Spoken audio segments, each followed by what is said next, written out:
ಜಿಲ್ಲೆಯಲ್ಲಿ ಮಂಡ್ಯ ಜಿಲ್ಲೆಯಲ್ಲಿ ಪ್ರತಿ ಹಳ್ಳಿಗೆ ನಾನು ಬರಲಿಕ್ಕೆ ಆಗಲಿಲ್ಲ.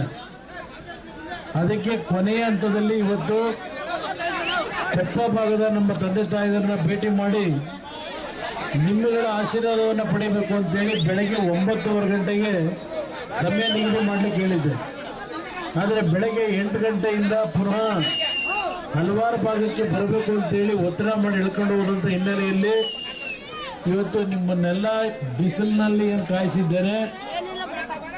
ಮೊದಲನೇದಾಗಿ ನಿಮ್ಮೆಲ್ಲರಲ್ಲಿ ಕ್ಷಮೆ ಕೋರಿ ಇವತ್ತು ನಿಮಗೆ 2 ಗಂಟೆಗಳ 3 ಗಂಟೆ ಕಾಲ ಬಿಸಿಲಲ್ಲಿ ಕಾಯಿಸಿದ್ದೇನೆ.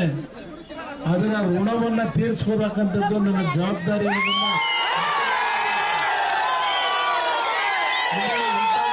ಬಿಸಿಲಿನಲ್ಲಿ 2 ಗಂಟೆಗಳ ಕಾಲ ಸಮಸ್ಯೆ ತೊಂದರೆಯನ್ನು ಕೊಟ್ಟಿದ್ದೇನೆ. ನನಗೆ ವಿಶ್ವಾಸ ಇದೆ, ಈ ಬಾರಿ ಮಂಡ್ಯದ ನನ್ನ ತಂದೆ ತಾಯಿದ್ರು ಯುವಕ ಸ್ನೇಹಿತರು ಈಗಾಗಲೇ ತೀರ್ಮಾನ ಮಾಡಿದ್ದೀರಿ. ಎಷ್ಟೇ ನಮ್ಮ ಮೇಲೆ ಕುತಂತ್ರದ ರಾಜಕಾರಣ ಆದರೂ ನನ್ನನ್ನು ಗೆಲ್ಲಿಸ್ತಕ್ಕಂಥ ತೀರ್ಮಾನಗಳು ನೀವು ಮಾಡಿದ್ದೀರಿ.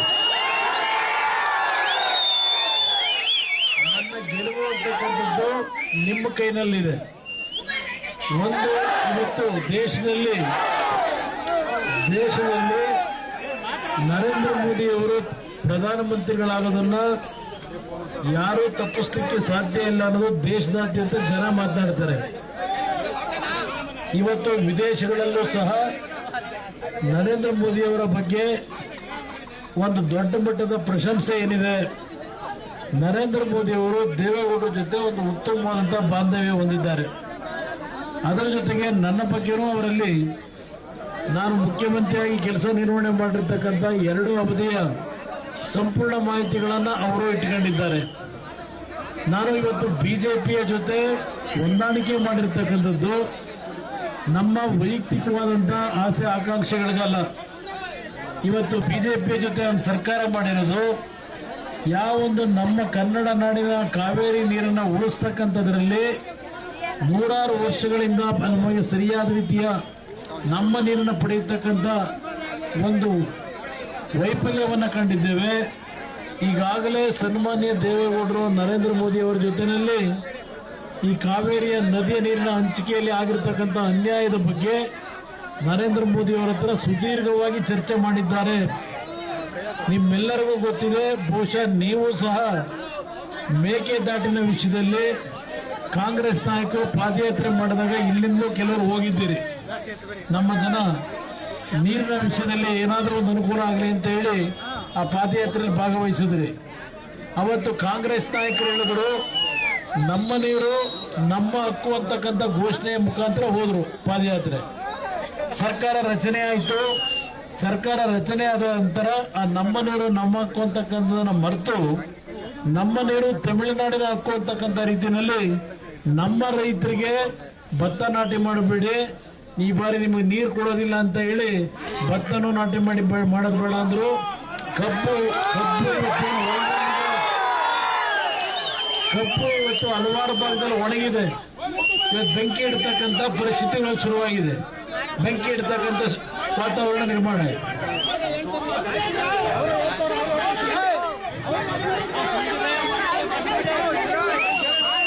ಈಗ ಹೌದಣ್ಣ, ಹೌದು ಇರೋಣ. ಇವತ್ತು ಯಾವೊಂದು ತಮಿಳುನಾಡಿಗೆ ಸರಾಗವಾಗಿ ನೀರು ಬಿಟ್ಟು ನಮ್ಮ ರೈತರಿಗೆ ಇವತ್ತು ಭತ್ತ ಬೆಳಿಬೇಡಿ ಅಂತೇಳಿ ಆದೇಶ ಮಾಡಿದಂತ ಇಂಥ ಕೆಟ್ಟ ಸರ್ಕಾರ, ಅದು 98 ಅಡಿ ನೀರಿದ್ದಾಗಲೂ 65 ಅಡಿ ನೀರಿದ್ದಾಗ ನೀರು ಬಿಟ್ಟಿದ್ದೀವಿ. 98 ಅಡಿ ಇದ್ದಾಗ ನೀರನ್ನು ಕೊಡದೇ ಇರತಕ್ಕಂಥದ್ದಕ್ಕೂ ಕಾರಣ ಈಗಿನ 70 ಅಡಿ ಇದ್ದಾಗ ಎಸ್ ಎಂ ಕೃಷ್ಣ ಅವರು ಬಿಟ್ಟಿದ್ರು. ಆಗಲೂ ದೊಡ್ಡ ಗಲಾಟೆ, ಅದೆಲ್ಲ ಗೊತ್ತಿದೆ ನನಗೆ. ಅದರಿಂದ ಇವತ್ತು ಇನ್ನೊಂದು ವಿಸಿ ನಾಲೆ ಏನಿದೆ, ವಿಸಿ ನಾಲೆಯ ಆಧುನೀಕರಣಕ್ಕೆ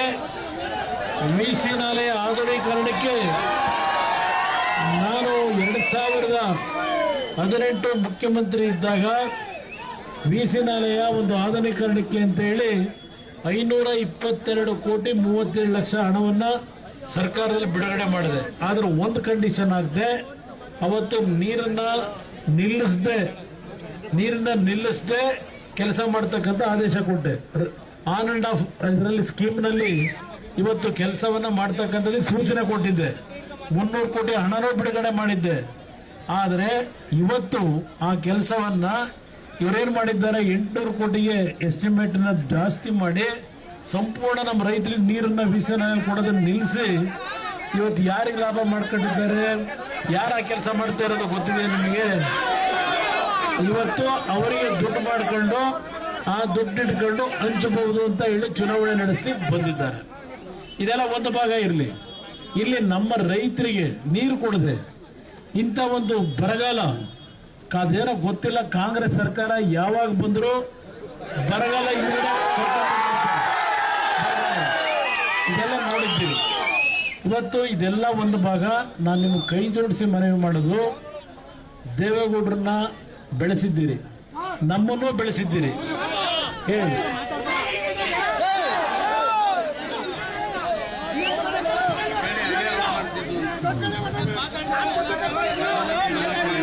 ಈಗ ನಮ್ಮ ಮದ್ದೂರಿನಲ್ಲಿ ಬಹುಶಃ 1985 ಇರಬೇಕು. ಮದ್ದೂರಿನಲ್ಲಿ ಶ್ರೀಕಂಠೇಗೌಡರು ನಿಂತಿದ್ರು. ಚುನಾವಣೆಗೆ ಯಾರು ನಿಂತಿದ್ರು? ಉಪಚುನಾವಣೆ. ಶ್ರೀಕಂಠೇಗೌಡರು ನಿಂತಿದ್ರು. ಕೆಪಿ ಶ್ರೀಕಂಠೇಗೌಡರು ಜನತಾದಳದಿಂದ ಅಭ್ಯರ್ಥಿ ಮಾಡಿದ್ರೆ ಅವತ್ತು ದೇವೇಗೌಡರು ಬಹುಶಃ ಹಳ್ಳಿ ಮೇಲೆ ಬಂದರು. ಹಲವಾರು ಇದು ಸೇತುವೆಗಳ ನಿರ್ಮಾಣ ಆಯಿತು. ಎಲ್ಲ ಪಕ್ಕದ ಊರಲ್ಲೇ ಗಲಾಟೆ ಮಾಡ್ಕೊಂಡು 2 ಸೇತುವೆ ಮಾಡಿಕೊಂಡ್ರು.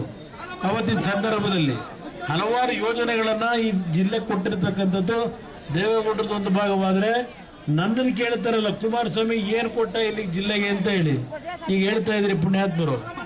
750 ಕೋಟಿ ಸಾಲ ಮನ್ನಾ ಯೋಜನೆಯಲ್ಲಿ ನನ್ನ ರೈತರ ಮನೆಗಳಿಗೆ ಹಣ ಕೊಟ್ಟಂತ ಒಂದು ಕಾರ್ಯಕ್ರಮ ಏನ್ ಮಾಡೋದು. 14 ತಿಂಗಳಲ್ಲಿ ಸರ್ಕಾರ ತೆಗೆದ್ರು. 14 ಸಬ್ಸ್ಟೇಷನ್ಗಳು ಜಿಲ್ಲೆ ಒಳಗೆ ಲೆಕ್ಕ ಇಲ್ಲ. ಸ್ಕೂಲು, ಹೈಸ್ಕೂಲ್ಗಳು, ಪ್ರಥಮ ದರ್ಜೆ ಕಾಲೇಜು, ಜೂನಿಯರ್ ಕಾಲೇಜು, ಇದೆಲ್ಲ ಒಂದು ಇತಿಹಾಸ ಇದೆಯಣ್ಣ. ಅದರಿಂದ ಇವತ್ತು ನೋಡಿ, ನಮ್ಮ ಕಾಲದಲ್ಲಿ ಏನಾದರೂ ಒಂದು ನೀವು ಬೋರ್ವೆಲ್ಗೆ TC ತಗೋಬೇಕು ಅಂದ್ರೆ 5,000 ರಿಂದ 10,000 ರೂಪಾಯಿನಲ್ಲಿ ಕೊಡ್ತಾ ಇದ್ದೆ ರೇವಣ್ಣ ಅವರಿದ್ದಾಗ. ಇವತ್ತು ನೀವು TC ಹಾಕ್ಸ್ಕೋಬೇಕು ಅಂದ್ರೆ 2 ರಿಂದ 2.5 ಲಕ್ಷ ಕೊಡಬೇಕು. ನಮ್ಮ ಹಳ್ಳಿ ತಾಯಂದರಿಗೆ ಮನವಿ ಮಾಡ್ತೇನೆ, ಅವರೇನ್ ಧರ್ಮಕ್ಕೆ ಕೊಡ್ತಾ ಇಲ್ಲ ನಿಮ್ಗೆ 2,000 ರೂಪಾಯಿನ. ನಾನೇ ಇದ್ದಿರ್ಬೇಕಾದ್ರೆ 4,000 ರೂಪಾಯಿ ಕೂಡ ತಯಾರಾಗಿದ್ದೇನೆ. 2,000 ರೂಪಾಯಿ ಕೊಡ್ತಾ ಇದೀವಿ ಅಂತ ಏನು ಅವ್ರು ಬೆನ್ ತಡ್ಕೋತಾರೆ. ಆ ದುಡ್ಡು ಇವರು ಸರ್ಕಾರದಲ್ಲಿ ಮೈ ಬಗ್ಸಿ ಕೆಲಸ ಮಾಡಿ ಸರ್ಕಾರದ ಖಜಾನೆ ತುಂಬಿಸಿ ನಿಮ್ಗೆ 2,000 ಕೊಡ್ತಾ ಇಲ್ಲವ. ನಿಮಗೆ ಕೊಡ್ತಾ ಇರೋದು ಯಾವ ನಿಮ್ಮ ಕುಟುಂಬದಲ್ಲಿ ದುಡಿಮೆ ಮಾಡ್ತಕ್ಕಂಥ ನಿಮ್ಮ ಕುಟುಂಬದ ಮಕ್ಕಳು ಗಂಡಂದ್ರೆ ಏನಿದ್ದಾರೆ. ಸಾಯಂಕಾಲ ನಾವು ಸ್ವಲ್ಪ ಇತ್ತೀಚೆಗೆ ಕಲ್ತ್ಕೊಂಡ್ಬಿಟ್ಟಿದೀವಿ. ಸಾಯಂಕಾಲ ಆಯ್ತಂದ್ರೆ ಈ ಒಂದು ಬಾರ್ಗಳು ಓಪನ್ ಮಾಡೋದಲ್ಲ, ಅಲ್ಲಿ ಹೋಗೋದು ಒಂದು ಪಾಠ ಆಗೋಗಿದೆ. ಈಗ ಮೊದಲಿತ್ತು ಎಷ್ಟಿತ್ತು ರೇಟು ಒಂದು ಬಾಟ್ಲದು ಸಾರಾಯಿ ನಿಲ್ಲಿಸ್ತೇ. ನಾನು ಸಾರಾಯಿ ಲಾಟ್ರಿ 2 ಸಂಪೂರ್ಣ ಬಂದೇ ಮಾಡಿದೆ. ನನ್ನ ತಾಯಂದ್ರೆ ಹೇಳಿದ್ರೆ ಅಂತ ಹೇಳಿ ಇವತ್ತು 50 ರೂಪಾಯಿ ಬಾಟ್ಲು ಇವತ್ತು 150-180 ರೂಪಾಯಿ ಮಾಡ್ಕೊಂಡು ನಿಮಗೆ ತಿಂಗಳಿಗೆ 4,000 5,000 ನಿಮ್ ಜೋಬ್ನೆಲ್ಲ ಕಿತ್ಕೊತಾವ್ರೆ. ಇಲ್ಲಿ 2,000 ರೂಪಾಯಿ ನಮ್ಮ ತಾಯಂದ್ರೆ ಕೊಡ್ತಿದೀವಿ ಅಂತವ್ರೆ. ಇದು ಇವ್ರು ಕೊಟ್ಟಿರೋ ಕಾರ್ಯಕ್ರಮ, ಗ್ಯಾರಂಟಿ ಕಾರ್ಯಕ್ರಮ. ಇದೆಲ್ಲವನ್ನ ಯೋಚನೆ ಮಾಡಿ ಬೋರ್ವೆಲ್ಗೆ 2 ಲಕ್ಷ ರೂಪಾಯಿ TC ತಗೋತಾರೆ. ಇದೆಲ್ಲ ನಿಮ್ ತಲೆ ಮೇಲೆ ಕಟ್ಟಿರಲ್ಲ. ರೈತರಿಗೆ ಇವತ್ತು 2 ಲಕ್ಷ ಕಟ್ಟಕ್ ಸಾಧ್ಯ ಇದೆಯಾ ರೈತರಿಗೆ ಈ ಪರಿಸ್ಥಿತಿ ಒಳಗೆ? ಆಮೇಲಿಂದ ಚಾಪಕ್ಕಾಗದ 20 ರೂಪಾಯಿ ಇದ್ದಿದ್ದು ಇವತ್ತು 100 ರೂಪಾಯಿ ತಗೊಂಡೋದ್ರು. ಏನಮ್ಮ? ಅಯ್ಯೋ ನಮಸ್ಕಾರ ಕಣ.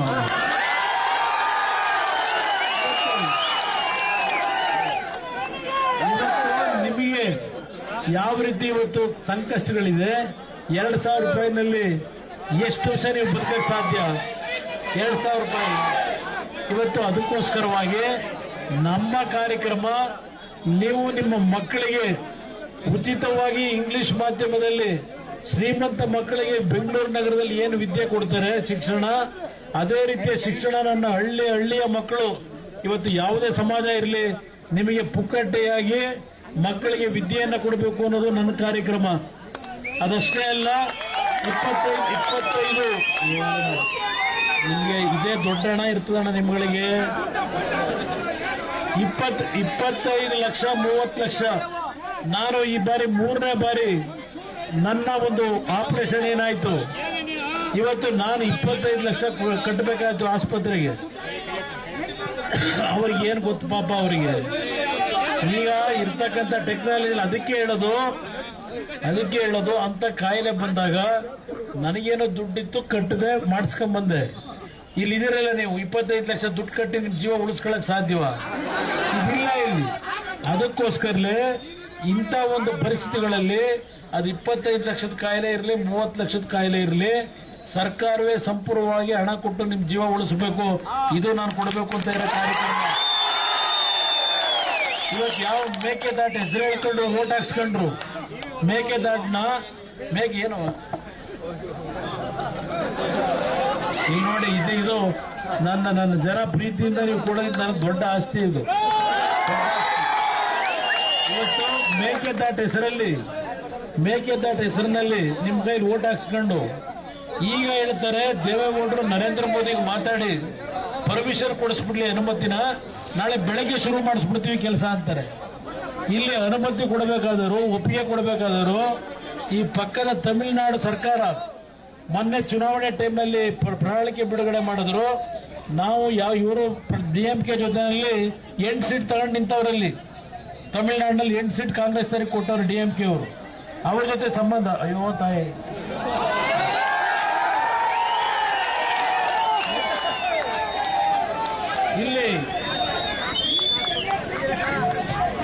ಇಲ್ಲಿ ಈಗ ನರೇಂದ್ರ ಮೋದಿ ಕೈಲಿ ಪರ್ಮಿಷನ್ ಕೊಡಿಸಿ ಅಂತ ದೊಡ್ಡರ್ಗಂದ್ರಲ್ಲ ಮೊನ್ನೆ ಸಿದ್ದರಾಮಯ್ಯನವರು. ಇಲ್ಲಿ ಪ್ರಶ್ನೆ ಇರೋದು, ತಮಿಳುನಾಡಿನವರು ನೀರು ಬಿಡೋದಕ್ಕೆ ಯಾವುದೇ ಕಾರಣಕ್ಕೂ ಡ್ಯಾಮ್ ಕಟ್ಟಕ್ಕೆ ಸಾಧ್ಯ ಇಲ್ಲ, ಕೊಡಲ್ಲ ಪರ್ಮಿಷನ್ ಅಂತಾರೆ. ಇವರು ಹೋಗಿ ತಮಿಳುನಾಡು ಸರ್ಕಾರದ ಮುಂದೆ ಹೋಗಿ ಮೊದಲು ಅನುಮತಿ ತಗೋಬೇಕಾದ್ರೆ ಕಾಂಗ್ರೆಸ್ ತರಲ್ವಾ ಈಗ ಅವ್ರ ಸಂಬಂಧಿಕರಿಗೆ, ಅವರು ಅಣ್ಣತಮ್ಮಂದರು. ಇವತ್ತು ಅದಕ್ಕೆ ಸರಿ ರೆಡಿ ಇಲ್ಲ, ನರೇಂದ್ರ ಮೋದಿ ಮೇಲೆ ಕಂಪ್ಲೇಂಟ್ ಮಾಡ್ತಾರೆ. ಆದ್ರೆ ನಾನಿವತ್ತು ನಿಮ್ಮ ಮುಂದೆ ಹೇಳ್ತೇನೆ, ನೀವು ಬೆಳೆಸಿರೋ ನಿಮ್ಮ ಮನೆಯ ಮಕ್ಕಳು ನಾವು. ನನ್ನ ಹೃದಯದಲ್ಲಿ ಆ ಒಂದು ಭಾವನೆಯಲ್ಲಿದ್ದೇನೆ. ಮಂಡ್ಯ ಜಿಲ್ಲೆಯ ಜನ, ಪಕ್ಕದಲ್ಲಿ ರಾಮನಗರದಲ್ಲಿ ಜನ್ಮ ಕೊಟ್ಟಿರ್ಬೋದು ಅಲ್ಲಿಯ ಜನ, ಆದ್ರೆ ನನ್ನ ಶಕ್ತಿ ತುಂಬಿದವರು ಮಂಡ್ಯ ಜಿಲ್ಲೆಯ ಜನ.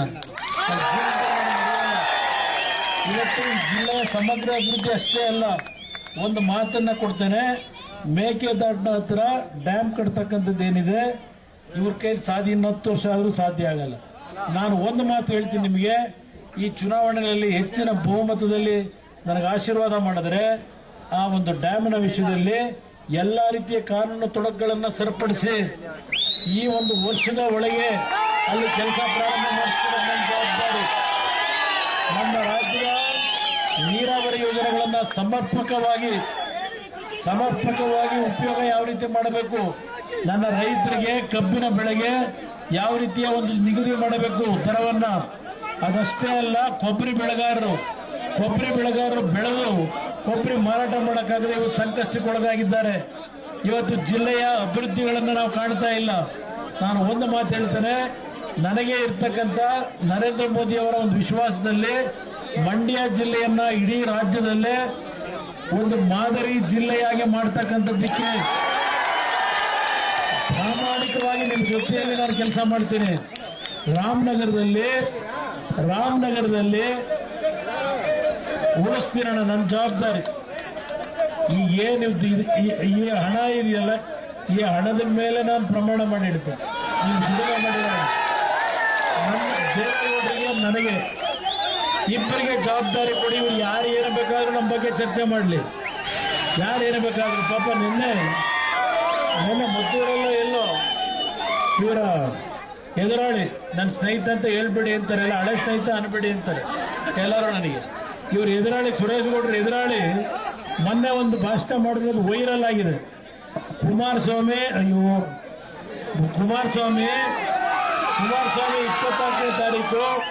24ನೇ ತಾರೀಕು ಬಂದು ಏನೋ ಒಂದು ಟೇಬಲ್ ಕುಟ್ಟಿ ಕಣ್ಣಲ್ಲಿ ನೀರು ಹಾಕಿ, ಅಯ್ಯೋ ನಾನು ಕಾಪಾಡ್ರಪ್ಪ ಅಂತ ಹೇಳಿ ಕಣ್ಣಲ್ಲಿ ನೀರು ಹಾಕ್ತಾರೆ ಅಂತಕ್ಕಂಥ ಮಾತನ್ನ ಮೊನ್ನೆ ಅಲ್ಲೆಲ್ಲೋ ಭಾಷಣ ಮಾಡಿದ್ರೆ ಕೇಳಿದೆ ಪತ್ರಿಕೆಯಲ್ಲಿ ಇವ್ರು ಎದುರಾಳಿ. ಆದ್ರೆ ನಾನು ಅವ್ರಿಗೆ ಹೇಳ್ತೀನಿ, ನಾನು ಹೇಳೋದು ನನ್ನ ಸ್ಥಾನಕ್ಕೆ ಯಾವತ್ತೂ ಹೇಳೋದಿಲ್ಲ, ನನ್ನ ಅಧಿಕಾರ ಹೋಯ್ತು ಅಂತ ಹೇಳೋದಿಲ್ಲ. ನಾನು ಹೇಳೋದು ನನ್ನ ಹಳ್ಳಿಯ ಬಡ ಕುಟುಂಬಗಳು ಸಂಕಷ್ಟಕ್ಕೆ ಒಳಗಾಗಿ ನನ್ನ ಮುಂದೆ ನಿಮ್ಮ ಕಷ್ಟಗಳನ್ನು ಹೇಳಲಿಕ್ಕೆ ಬಂದಾಗ ನಿಮ್ಮ ಕುಟುಂಬದ ಪರಿಸ್ಥಿತಿಗಳನ್ನು ನಾನು ಏನ್ ಕಾಣ್ತೇನೆ ನಿಮ್ಮನ್ನ ನೋಡಿ ನನ್ನ ಕಣ್ಣಲ್ಲಿ ನೀರು ಹಾಕೋದು. ಅವ್ರಿಗೆ ಹೇಳ್ತೀನಿ ನನಗೆ ಅಧಿಕಾರ ಹೋಯ್ತಲ್ಲಪ್ಪ ಅಂತ ಹೇಳಿ ಕಣ್ಣಲ್ಲಿ ನೀರು ಹಾಕಲ್ಲ. ಕಳೆದ ಚುನಾವಣೆಯಲ್ಲಿ ಸುರೇಶ್ ಗೌಡ್ರ ಮೇಲೆ ಚುನಾವಣೆ ನಿಂತಿರಲ್ಲ, ಅದೆಲ್ಲ ವಿಡಿಯೋ ನೋಡಿದೆ. ಎಲ್ಲಾದ್ರಲ್ಲೂ ಕಣ್ಣಲ್ಲಿ ನೀರಿಸ್ಕೊಂಡು ಬಿಕ್ಕಿಳಿಸ್ಕೊಂಡು ಹೊತ್ಕೊಂಡು ನಿಮ್ಮ ಹತ್ರ ಓಟ್ ಕೇಳಿಲ್ವಾ? ಅದರಿಂದ ನಾನು ಕಣ್ಣಲ್ಲಿ ನೀರು ಹಾಕೋದು, ನನ್ನ ಬಡ ಜನರ ಕಷ್ಟ ನೋಡಿ ಕಣ್ಣಲ್ಲಿ ನೀರು ಹಾಕ್ತೀನಿ. ದೇವೇಗೌಡರು ಕಣ್ಣಲ್ಲಿ ನೀರು ಹಾಕೋದು ನಾನು ರೈತರ ಬದುಕಿಂಗ್ ಆಗಿದೆಯಲ್ಲ ಅಂತೇಳಿ ಕಣ್ಣಲ್ಲಿ ನೀರು ಹಾಕ್ತಾರೆ. ಅದರಿಂದ ನಾನು ನಿಮ್ಮಲ್ಲಿ ಕೈ ಜೋಡಿಸಿ ಮನವಿ ಮಾಡ್ತೇನೇನೋ. ಇವತ್ತು ಕೊಪ್ಪಗೆ ನಾನು ಬರಲಿಕ್ಕೆ ಕಾರಣ ಏನೋ ಕೊಪ್ಪದಲ್ಲಿ ಬಹಳ ದೊಡ್ಡ ಮಟ್ಟದಲ್ಲಿ ಕಾಂಗ್ರೆಸ್ ಲೀಡ್ ಹೋಗ್ಬಿಡುತ್ತೆ ಅಂತ ಹೇಳಿ ನನಗೆ ಗೊತ್ತು. ಕೊಪ್ಪದಲ್ಲಿ ನಾನು ಬಹುಶಃ ಪಂಚರತ್ನ ರಥಯಾತ್ರೆಗೆ ನಾನು ಬಂದಾಗ ರಾತ್ರಿ 12:30 ಗಂಟೆ ನನ್ನ ತಾಯಂದ್ರು ಆ ರಸ್ತೆ ಬದಿಯಲ್ಲಿ 12:30 1 ಗಂಟೆ ನಾವು ಪಂಚರತ್ನ ರಥಯಾತ್ರೆಗೆ ಬಂದಾಗ ಆ ಸಭೆಯಲ್ಲಿ ಭಾಗವಹಿಸಿದಂತ ದೃಶ್ಯ ಇವತ್ತು ನಾನು ಮರೆಯಲ್ಲ. ಒಂದು ಮಾತನ್ನ ನಿಮ್ಮ ಕಡೆಯದಾಗಿ ನಾನು ಹೇಳ್ತೇನೆ, ನನ್ನ ಮೇಲೆ ವಿಶ್ವಾಸ ಇಡಿ. ಯಾಕೆಂದ್ರೆ ನೀವು 8 ಕ್ಷೇತ್ರದಲ್ಲಿ ಗೆಲ್ಲಿಸ್ಕೊಟ್ರಿ 18ರಲ್ಲಿ. ನಾನು ರೈತರ ಸಾಲ ಮನ್ನಾ ವಿಷಯದಲ್ಲಿ ಹೇಳಿದಾಗ ಇವನು ಮುಖ್ಯಮಂತ್ರಿ ಆಗಲ್ಲ, ಇವನು ಎಲ್ಲಿಂದ ಸಾಲ ತೀರಿಸ್ತಾನೆ, ಇವನಿಗೆ ಅಧಿಕಾರ ಕೊಡೋರು ಯಾರು ಅಂತ ಅಂದ್ರು. ನನಗೆ ಬಂದಿದ್ದು 38 ಸೀಟಲ್ಲಿ ಬಂದ್ರಲ್ಲ ಅವರೇನೆ ಬೆಂಬಲ ಕೊಡ್ತೀವಿ ಅಂತ ಹೇಳಿ. ನಾನು ಆ ಬೆಂಬಲ ತಗೊಂಡಿದ್ದು ಅದು ಬಹಳ ದೊಡ್ಡ ಕಥೆ ಇದೆ, ಹೇಳಕ್ ಹೋದ್ರೆ ಅದೆಲ್ಲ ಒಂದು ಭಾಗ ಆ ಕಡೆ ಇರಲಿ. ನನಗೆ ನನ್ನ ರೈತರು ಉಳಿಸಬೇಕಾಗಿತ್ತು.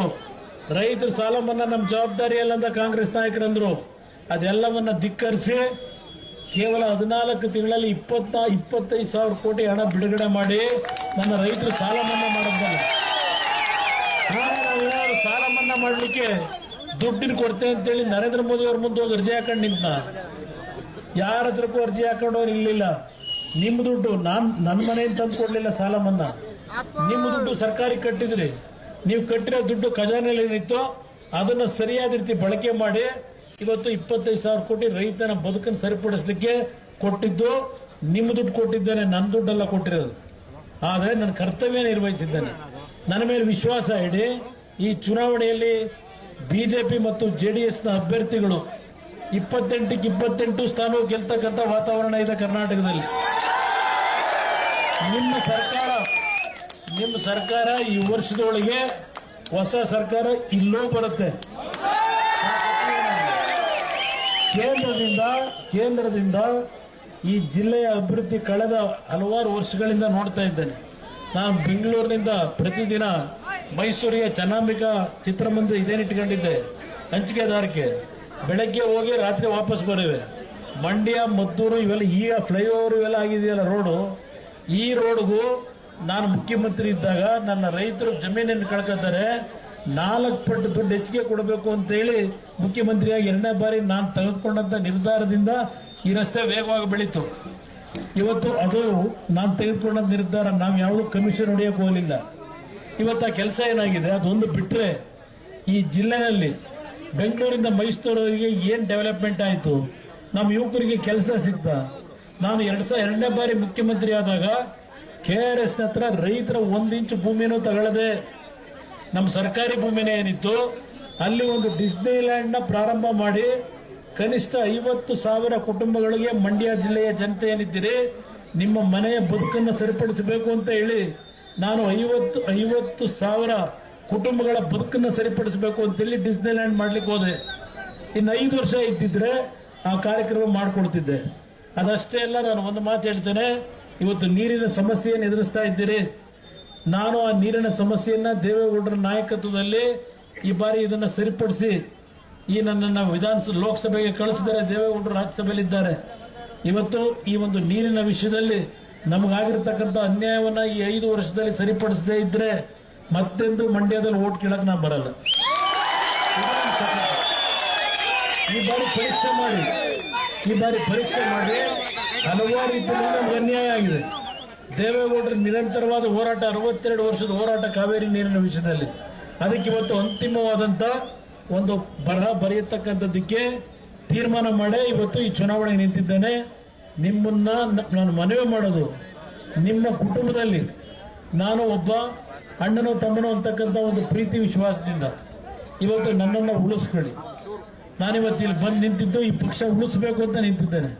ಜನತಾದಳವನ್ನು ಸಂಪೂರ್ಣ ನಾಶ ಮಾಡ್ತೀವಿ ಅಂದ್ರು. ಜನತಾದಳ ಎಲ್ಲಿದೆ ಅಂದ್ರು. ಇವತ್ತು ಜನತಾದಳವನ್ನು ಕುಮಾರಸ್ವಾಮಿ ಬಿಜೆಪಿ ಮಾರಾಟ ಮಾಡ್ಬಿಟ್ಟ ಅಂದ್ರು.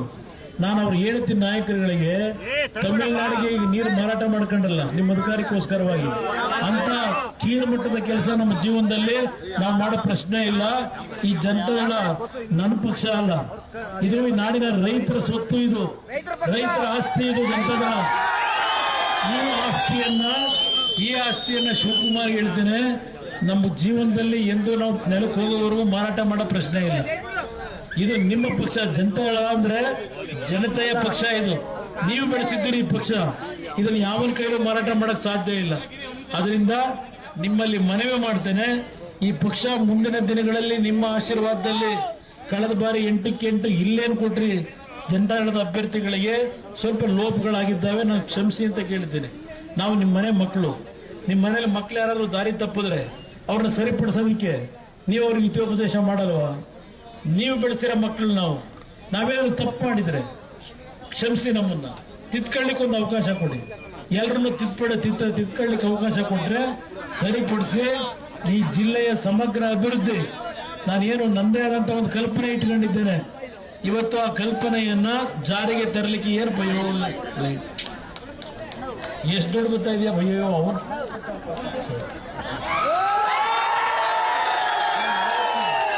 ಅವನು ಯಾವುದು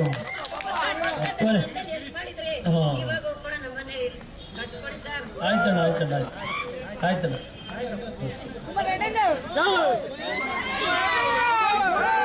ಇವತ್ತು ನಾನು ನಿಮ್ಮಲ್ಲಿ ಮನವಿ ಮಾಡ್ತೇನೆ, ನೋಡಿ 10 ರೂಪಾಯಿ 20 ರೂಪಾಯಿ ಜೋಡಿಸ್ಕೊಂಡು 130 ರೂಪಾಯಿ ಕೊಡು.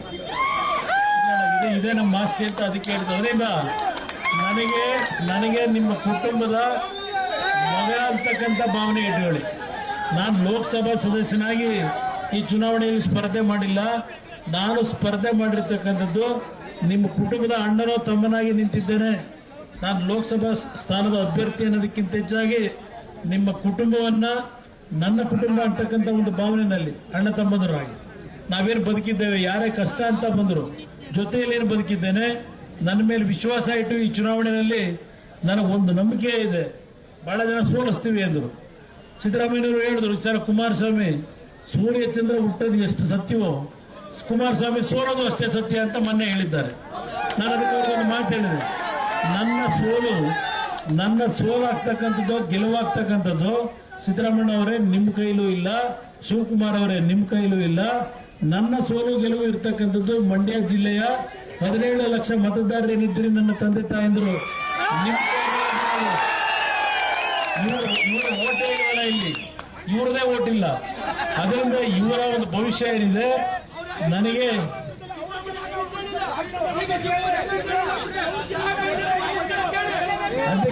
ಅದಕ್ಕೆ ಇರ್ಲಿಲ್ಲ. ಅದಕ್ಕೋಸ್ಕರ ಅವರಿಬ್ಬರಿಗೆ ಇವತ್ತು ಮಂಡ್ಯ ಜಿಲ್ಲೆಯ ಜನತೆ ಉತ್ತರ ಕೊಡಿ.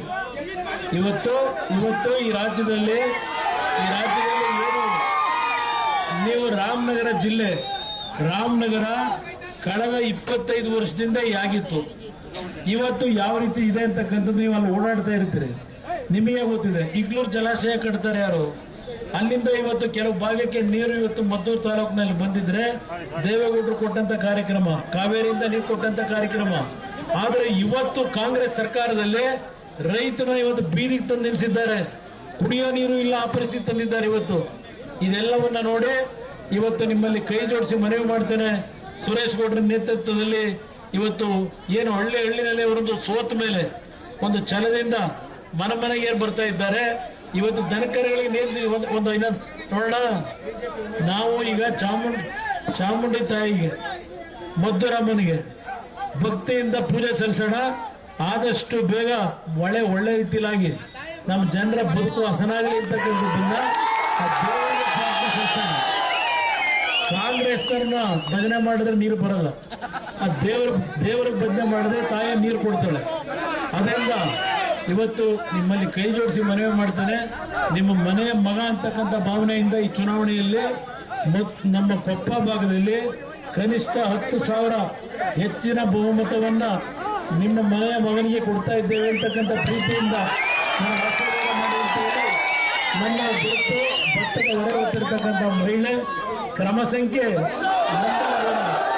ಅದಕ್ಕೆ ಹೆಚ್ಚಿನ ರೀತಿಯಲ್ಲಿ ನಾನು ಕಾಂಗ್ರೆಸ್ ಪಕ್ಷದ ನಮ್ಮ ಹಳ್ಳಿಲಿರ್ತಕ್ಕಂಥ ಕಾಂಗ್ರೆಸ್ನ ಪಂಚಾಯಿತಿ ಸದಸ್ಯರಲ್ಲಿ ಕಾಂಗ್ರೆಸ್ನ ಹಳ್ಳಿಯ ನಮ್ಮ ನಾಯಕರಲ್ಲಿ ಇವತ್ತು ಜಿಲ್ಲೆಯನ್ನು ಉಳಿಸ್ಲಿಕ್ಕೆ ಆ ನಿಮ್ಮ ನಾಯಕರುಗಳ ಬಗ್ಗೆ ಯಾವ ರೀತಿಯಲ್ಲಿ ಈಗ ನೋಡ್ತಾ ಇದ್ದೀರಿ ಅವರ ಆಡಳಿತ ಹೇಗಿದೆ.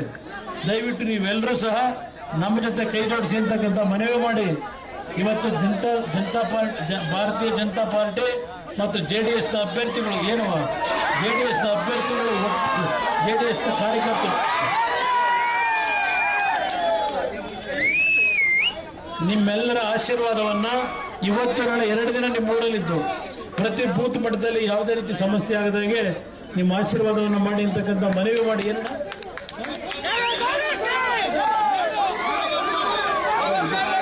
ಅದೆಲ್ಲ ನಂಬಕ್ ಹೋಗ್ಬೇಡಿ. ಅದು ಯಾವುದೋ ಈಗ ಒಂದು ಮಹಿಳೆಯರಿಗೆ 1 ಲಕ್ಷ ಕೊಡ್ತೀವಿ ಅಂತ ಹೇಳ್ತಾರೆ. ಈ ದೇಶದಲ್ಲಿ 75 ಕೋಟಿ ಮಹಿಳೆಯರು ಇದ್ದಾರೆ. 75 ಕೋಟಿ ವೋಟ್ ಹಾಕೋ ಮಹಿಳೆಯರು 75 ಕೋಟಿ ಇರೋದು. 75 ಕೋಟಿ ಜನಕ್ಕೆ 1 ಲಕ್ಷ ಕೊಡ್ತಿರೋ ಇಲ್ಲ ಅದ್ರಲ್ಲಿ ಬಡವರು ಅಂತ ಒಂದು ಬೈಪರ್ಕೆಟ್ ಮಾಡಿ ಅವನಿಗೆ ಕೊಡ್ತೀವಿ ಅಂತಿರೋ ಹೇಳ್ಬೇಕಲ್ಲ. ದೇಶದ ಬಜೆಟ್ ಒಟ್ಟಾರೆ ಇರೋದು 47 ಲಕ್ಷ ಕೋಟಿ. 47 ಲಕ್ಷ ಕೋಟಿ ಬಜೆಟ್ ಅನ್ನು ಮಂಡನೆ ಮಾಡಬೇಕಾದ್ರೆ ವರ್ಷಕ್ಕೆ ಅವನು ಕೇಂದ್ರದಲ್ಲೂ 17 ಲಕ್ಷ ಕೋಟಿ ಸಾಲ ಮಾಡ್ತಾವ್ರೆ. 47 ಲಕ್ಷ ಕೋಟಿ ಒಂದು ಒಟ್ಟಾರೆ ನಮ್ಮ ಖರ್ಚು ವೆಚ್ಚಕ್ಕೆ ಏನ್ ಮಾಡ್ತೀವಿ ಕೇಂದ್ರ ಸರ್ಕಾರ ಆ 47 ಲಕ್ಷ ಕೋಟಿಗೆ 17 ಲಕ್ಷ ಕೋಟಿ ಸಾಲ ಮಾಡ್ತಾರೆ. ಆದಾಯ ಇರೋದು 30 ಲಕ್ಷ ಕೋಟಿ. ಅರ್ಥ ಮಾಡ್ಕೊಳ್ಳಿ ಇದನ್ನ. 30 ಲಕ್ಷ ಕೋಟಿಲಿ ಮಿಲಿಟರಿಗೆ ಅವ್ರನ್ನ ರಕ್ಷಣೆ ಮಾಡ್ತಕ್ಕಂಥವ್ರಿಗೆ ಅವರಿಗೆ ಸಂಬಳ ಕೊಡಬೇಕು, ಸರ್ಕಾರಿ ನೌಕರಿಗೆ ಸಂಬಳ ಕೊಡಬೇಕು, ಅವೆಲ್ಲ ಬೇರೆ ಬೇರೆ ಅವು ಸರ್ಕಾರದ ಕಾನೂನುಗಳವೆ. ಇದೆಲ್ಲ ಆಗಿ 17 ಲಕ್ಷ ಕೋಟಿ ವರ್ಷಕ್ಕೆ ಸಾಲ ಮಾಡಿ ಹೆಣ್ಣು ಮಕ್ಕಳಿಗೆ 1 ಲಕ್ಷ ಕೊಡ್ತೀವಿ ಅಂತ ಈಗೇನೊಂದು ಅಂತವ್ರಲ್ಲ. ಒಂದ್ ಕಡೆ ಮಲ್ಲಿಕಾರ್ಜುನ್ ಖರ್ಗೆ ಫೋಟೋ, ಇನ್ನೊಂದ್ ಕಡೆ ರಾಹುಲ್ ಗಾಂಧಿ ಫೋಟೋ, ಇನ್ನೊಂದ್ ಕಡೆ ಸಿದ್ದರಾಮಯ್ಯ ಫೋಟೋ ಹಾಕಿ ಇಲ್ಲಿ ಅವ್ರು ಗೆಲ್ಲೋದು ಬಿಡೋದು ಬೇರೆ. 200 ಸೀಟೆ ಗೆದ್ರು ಅಂತ ಇಟ್ಕೊಂಡ್ಬಿಡೋದ. ಇಲ್ಲಿ ಅವ್ರಿಗೆ ಗೆಲ್ಲಕ್ ಸಾಧ್ಯ ಇಲ್ಲ. 1 ಲಕ್ಷ ರೂಪಾಯಿ ಕೊಡ್ತೀವಿ ಅಂದ್ರೆ ನನ್ನ ತಾಯಂದ್ರ ಅರ್ಥ ಮಾಡ್ಕೊಳ್ಳಿ. ಸುಮಾರು 75 ಲಕ್ಷ ಕೋಟಿ ಬೇಕು. 75 ಲಕ್ಷ ಕೋಟಿ. ನಮ್ಮ ಸರ್ಕಾರದ ಆದಾಯವೇ ಇವತ್ತು 30 ಲಕ್ಷ ಕೋಟಿ. 17 ಲಕ್ಷ ಕೋಟಿ ಸಾಲ ಮಾಡ್ತೀವಿ. ರಸ್ತೆ ಕೆಲಸ ಇದಕ್ಕಿಲ್ಲ. ಇದು ಅವ್ರು ಏನ್ ಚೀಪಾಗಿ ಹೆಂಗ್ ತಿಳ್ಕೊಂಡ್ಬಿಟ್ರು ಅಂದ್ರೆ ಹೆಂಗೋ ಜನಗಳನ್ನ ಡೂಪ್ ಮಾಡಾಯ್ತು.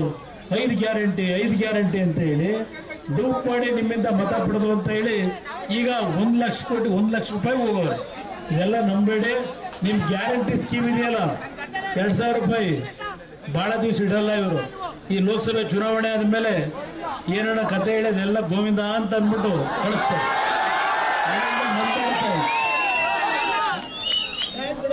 ಅದರಿಂದ ನಾನು ಸುದೀರ್ಘವಾಗಿ ಮಾತನಾಡಿದ್ದೇನೆ. ಇನ್ನು ಮಂಡ್ಯದಲ್ಲಿ ಇವತ್ತು ಕೊನೆ ಸಭೆ ಇಟ್ಕೊಂಡಿದ್ದೇವೆ. ಮತ್ತೊಮ್ಮೆ ಎಲ್ಲ ನನ್ನ ಕೊಪ್ಪ ಭಾಗದ ತಂದೆ ತಾಯಂದರಿಗೆ, ಯುವಕ ಸ್ನೇಹಿತರಿಗೆ ಇನ್ನು ಒಂದೂವರೆ ದಿನದಲ್ಲಿ ನಿಮ್ಮ ಮನೆ ಮಗನನ್ನ ಗೆಲ್ಲಿಸಲಿಕ್ಕೆ ನಿಮ್ಮ ಶ್ರಮ ಏನಾಗಬೇಕು, ಶ್ರಮ ಹಾಕಿ ನನಗೆ ಆಯ್ಕೆ ಮಾಡಿ ನಿಮ್ಮ ಬದುಕು ಸರಿಪಡಿಸಲಿಕ್ಕೆ ಪ್ರಾಮಾಣಿಕವಾಗಿ ನಿಮ್ಮ ಜೊತೆ ಇದ್ದೇನೆ. ನಿಮ್ಮೆಲ್ಲರಿಗೂ ಭಗವಂತ